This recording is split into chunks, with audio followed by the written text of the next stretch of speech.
À la brigade, on s'occupe à la fois de tout ce qui est préventif, la prévention de la délinquance, donc en fait par des thématiques, ce qu'on appelle la prévention primaire, c'est-à-dire intervenir dans les collèges pour expliquer et mettre en garde les mineurs sur tous les risques, toutes les prises de risques qu'ils pourraient avoir à leur âge. Donc ça peut être autant tout ce qui est violence, tout ce qui est harcèlement, tout ce qui est danger d'internet, tout ce qui est relatif aux drogues. Et ensuite on s'occupe de tout ce qui est protection des mineurs, notamment par l'audition des mineurs victimes de violences sexuelles et éventuellement de maltraitance. Donc on procède aux auditions filmées de ces enfants-là, puisque c'est une procédure obligatoire depuis 1998.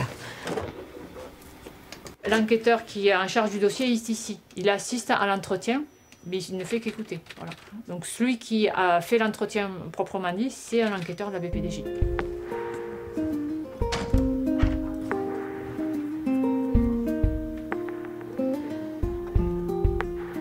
Donc je commande la brigade. Bon, je la commande depuis pas très longtemps puisque j'ai été affectée en 2013 en tant qu'adjoint et là depuis 2014, donc j'ai pris le commandement de l'unité. Mon rôle, bon, c'est un rôle bien sûr de gestion au niveau de l'unité. Je rentre aussi bien sûr dans le cadre de la prévention. Je pars dans les écoles aussi avec eux. Mais c'est vrai que mon rôle premier, c'est d'assurer tout ce qui est gestion et du personnel et de faire l'administratif par rapport à l'unité. Et je suis aussi enquêtrice. Nos bureaux, ils nous servent aussi à tout ce qui est l'élaboration de nos préventions, c'est-à-dire tout le travail qui est fait en amont pour pouvoir après aller présenter des préventions les plus au fait de l'actualité par rapport aux jeunes qu'on va voir dans les écoles primaires, dans les collèges et dans les lycées. Ici, on est 6, donc il y a 5 FRAD, formateurs relais anti-drogue.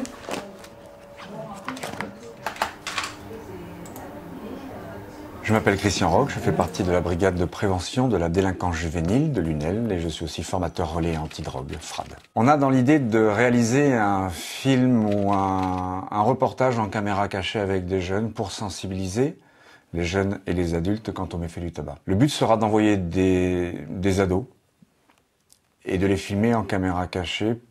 Ces ados iront demander du feu à des passants ou des cigarettes. On veut essayer de recueillir un maximum de réactions différentes par rapport aux méfaits pour pouvoir ensuite en faire un film que l'on utilisera dans nos préventions ou dans nos conférences avec les adultes. Je m'appelle Anne Ginet, je travaille à la brigade de prévention de la délinquance juvénile de l'UNEL, dans l'Hérault, en tant que gendarme. La mission est de faire de la prévention dans les établissements scolaires. Donc avec les collègues, nous recherchons des moyens de faire de la prévention de façon originale. Vous avez... Ouais. Oui, on est passé. Alors, et c'est surtout, en fait, quand on les avait fait, c'était surtout vos idées.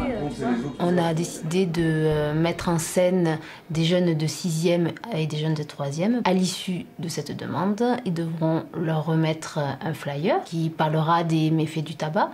Et puis ensuite, on procédera éventuellement, si la personne est d'accord, à une interview de ces mêmes passants. Et tu veux en quel format après? Image?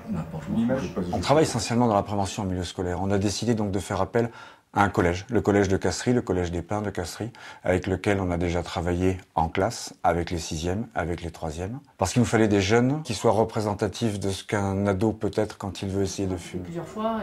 C'est important de voir un petit peu ce qui se passe. On a d'abord fait des demandes d'autorisation de film sur Montpellier, puis sur un centre commercial Odysseum à Montpellier. On a repéré 2 passages particuliers. Un passage où il y a beaucoup de place, un passage où c'est une allée un petit peu étroite, qui peut aussi favoriser la possibilité d'avoir plusieurs personnes. On veut prendre un maximum de réactions, de manière à pouvoir montrer un panel le plus large possible des différentes réactions. On veut qu'à la fin du film, chacun puisse se dire « et moi j'aurais fait quoi ?» On veut simplement donner la possibilité à chaque personne qui visionnera le film, d'avoir sa propre réaction et de se poser elle-même cette question. Alors là, je ne sais pas la réaction que nous allons obtenir par rapport à cette caméra cachée. J'espère que ce sera de bonnes réactions. Et surtout, notre but, c'est de toucher les gens, de les faire réfléchir quant à leur consommation, leur propre consommation de tabac à eux déjà, et puis aussi par rapport à leur attitude qu'ils peuvent avoir avec les jeunes ou les moins jeunes, ou avec d'autres personnes, que ce soit dans la rue, à la maison avec leurs enfants, etc. On espère un impact final d'une prise de conscience. On veut en arriver en fin de compte à une idée que l'on a, je pense, au niveau de la BPDJ. La loi, elle est là pour nous protéger, mais elle ne peut pas protéger tout le monde ou elle ne peut pas nous protéger au mieux.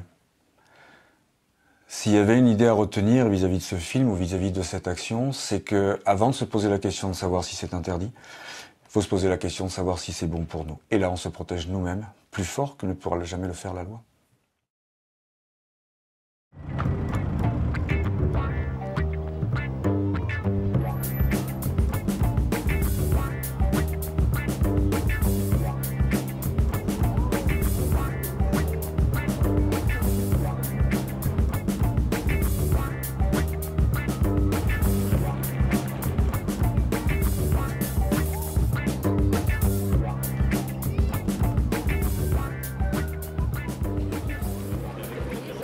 Bonjour. Bonjour. Bonjour. Est-ce que vous aurez une cigarette, s'il vous plaît? À cet âge-là, c'est Oh, je suis pas petit. Ah non, t'es pas petit, mais c'est hyper dommage. Bon, Pas tort, désolé. c'est un flyer. D'accord. On est avec ces jeunes gens qui viennent de vous protéger. On fait partie de la gendarmerie de la brigade de prévention de la délinquance juvénile. On a une deuxième équipe qui est là-bas avec un gros micro. On travaille avec un collège, 2 élèves, un 6e et un 3e. Là-bas, il y a 2 collégiens de 3e qui souhaiteraient vous poser des questions par rapport à ce qui vient de se passer. Petite interview par rapport à ça. Il n'y a pas de questions. On va faire ça si t'arrêtes pas de fumer.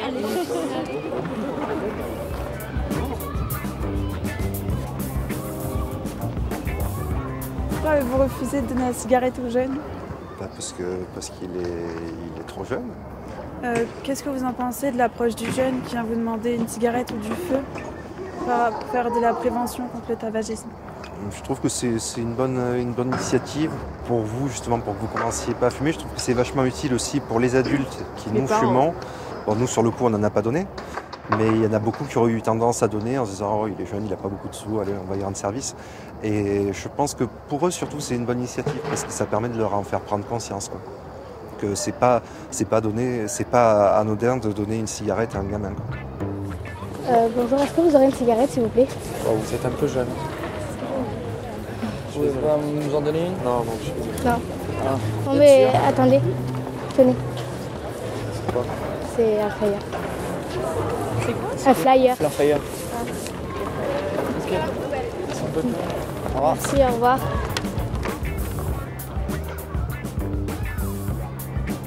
Que pensez-vous de l'approche que Jeune a eue envers vous? C'était choquant, quoi. Oui, c'était choquant, quoi. Moi, ça m'a choqué. Ouais. Même pour le garçon qui faisait un peu plus âgé, il faisait quand même super jeune, quoi. Pour demander une cigarette comme ça. Est-ce que je peux vous demander du feu, s'il vous plaît? Vous êtes sûr? Ça vous dérange pas? Non, pourquoi? Non, c'est bon? Oui, vas-y. Vous êtes sûr? Ok. Est-ce que t'es jeune? Non, je sais pas, comme vous voulez. Merci, au revoir. Merci, au revoir. Au revoir.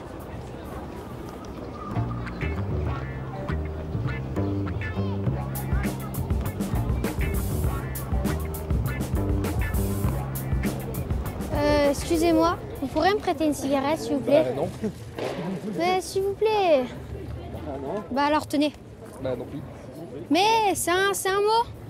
Regarde-le. Alors pourquoi vous refusez de donner cette cigarette à celui-là? Parce qu'il était trop jeune. Trop Ça se voyait. très jeune. Le petit jeune est venu avec un petit sourire, vous a insisté plusieurs fois pour nous demander une cigarette, on a vu son âge, c'est hors de question, donc on a refusé tout simplement. Qu'est-ce qui aurait pu faire que vous ne commenciez pas en fait?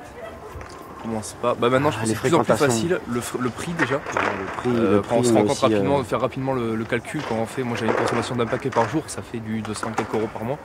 Tu vois le petit qui vient de voir, il est mineur, moi je suis désolé, je donne pas de cigarette. Excusez-moi, bonjour, est-ce que vous auriez du feu, s'il vous plaît? Ah, vous êtes sûr? Ouais. Parce que eux là-bas ils n'ont pas voulu. Je vous le tends, vous Vous êtes inquiétez sûr? pas, je vais pas vous agresser, ça va aller. Ok, merci. C'est quoi? Un flyer. Pour Pour arrêter de... Ah, c'est bien. Ah, c'est la morale. Ah, c'est gentil. Merci. De rien, au revoir.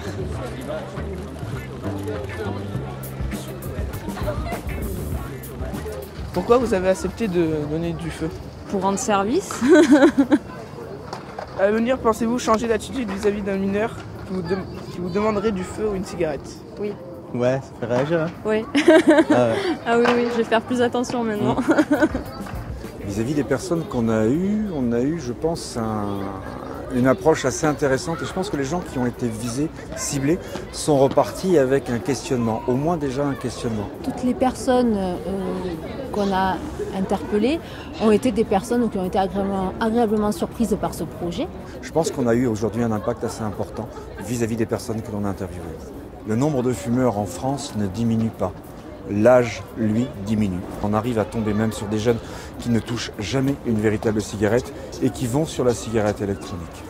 Donc il y a une image qui est donnée du fumeur qui attire une jeune population. Plus on multipliera les interventions, plus on aura de chances de toucher les gens par rapport aux risques liés au tabac. Il faudrait qu'on essaye de peut-être multiplier les interventions, mais aussi peut-être de trouver des moyens de toucher ces jeunes pour éviter qu'ils consomment. Il ne faut pas croire que c'est un combat qui est perdu d'avance. Il faut au contraire être sûr que l'on arrivera à faire et à faire bouger les choses. Il faut faire bouger les mentalités et il faut faire surtout, il faut réussir à ce que les gens puissent prendre conscience que la loi ne peut pas tout régler et que c'est à l'individualisme de pouvoir trouver la solution du bien-être de soi et surtout des autres. Il faut y croire profondément, sinon on ne pourra pas avancer.